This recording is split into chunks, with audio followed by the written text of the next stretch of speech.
Impeachment. It's when America moves its president to the spam folder. After 85 days of inquiries and debates, today was finally the big day. So let's see how it all went down in another installment of The Magical Wonderful Road to Impeachment.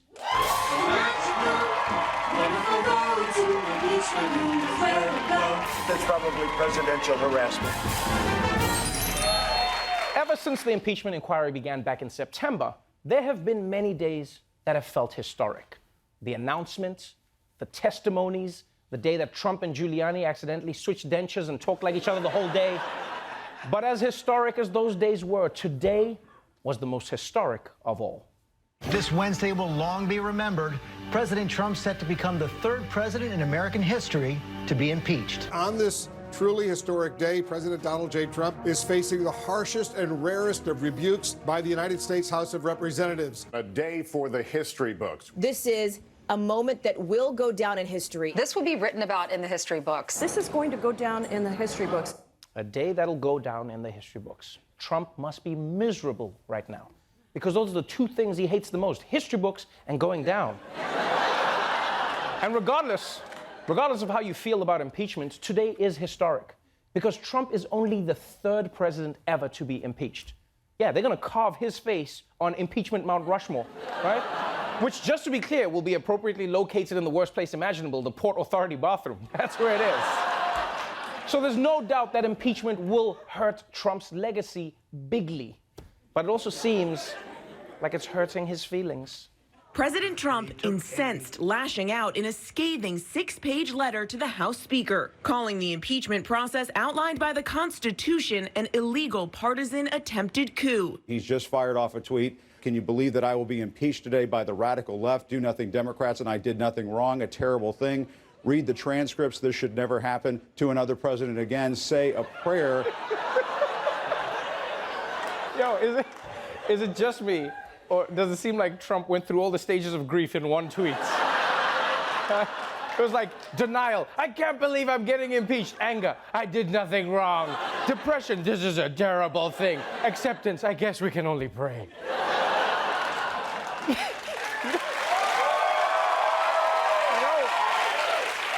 You know what Trump reminds me of in that tweet is like, remember when you were a kid, right, who was gonna get a spanking, but then your parents told you it was gonna happen later because they didn't have time? And then the whole day was just you in a state of panic? That's what Trump sounds like in that tweet. Like, just trying to like get support from anyone. You just be like a child running around like, my mom said I didn't break the thing. They said I did, but I didn't do it. Now they're gonna come over me. Oh, please pray for me, pray for me. Oh, pray for me.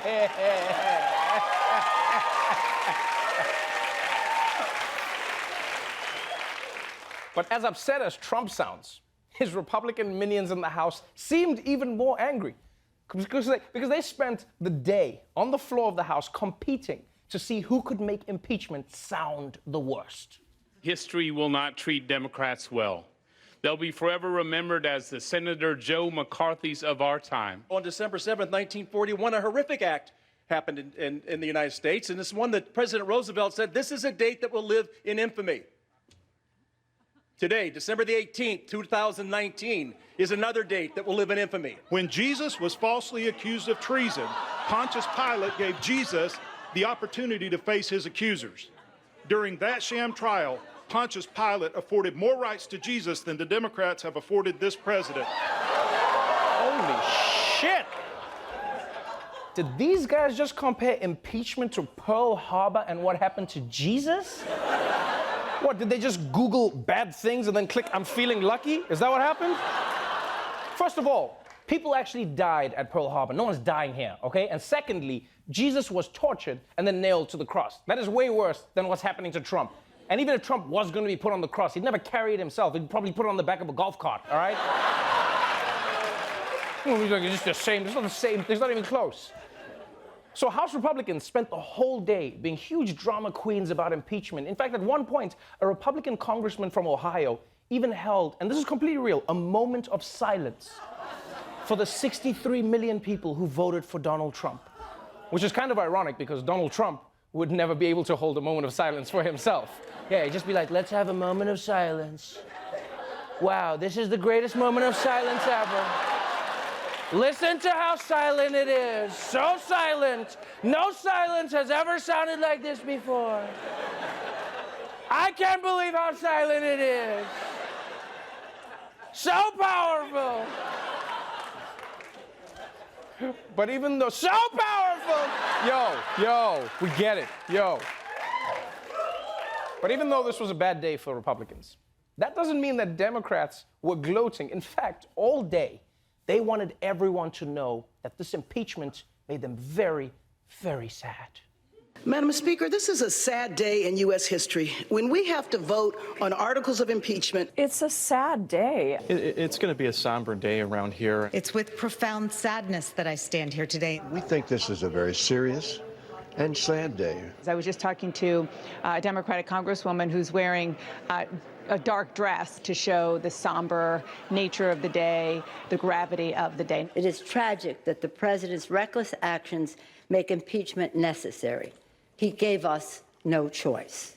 Oh, that's right. All day the Democrats were roaming the halls of Congress, sad and depressed, just walking around like a living Adele album.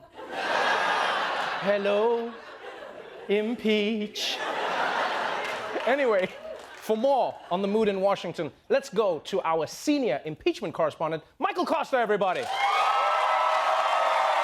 Michael, you're in D.C. right now at the Democratic Party headquarters. All the Democrats say they're sad, but wasn't today a win for them? It's not about winning, Trevor. It's an impeachment, not an arm wrestling match against my 6-year-old nephew, okay? Democrats take no pleasure in doing this. No matter what you think about Trump, no one is happy when the president is impeached. Wait, is that champagne? What was that? Yes, it's grieving champagne. Democrats are passing it around so everyone can pour one out for democracy. No, but I think when you pour one out, you're supposed to pour it on the floor, Costa. Come on, this is Cristal. I mean, this is for special sad occasions. Like this dark day. You know, it's weird, Michael, because it feels like Democrats are acting sad, but then deep down, they're actually happy about this. No, Trevor, you're reading this all wrong, okay? The mood here, it's downright depressing. Yeah, Nancy, today sucked, huh? Hey, save me one of those Jaeger bombs, girl. Oh, come on, Costa. Party hats and Jaeger bombs, clearly for Democrats, this is a party. Trevor, you know, shame on you. This is not a party at all. I am surrounded by sadness. Dude, you must think I'm an idiot. I don't get why Democrats are pretending to be sad, right? They've wanted to impeach Trump for ages. This has to make them at least a little bit happy. It's just like, wait, Costa, is that music I'm hearing? Yeah, Trev, there was too much sadness to fit into that space, so we moved it to the club. So now we're just grinding away our sorrows. All right, man, I don't buy it. The Democrats are happy. It's obvious. Trevor, I can literally taste the sadness, okay? Although that might just be the Molly kicking in. Am I talking about? All right, don't be sad all night. We got work tomorrow. Michael Kosta, everybody.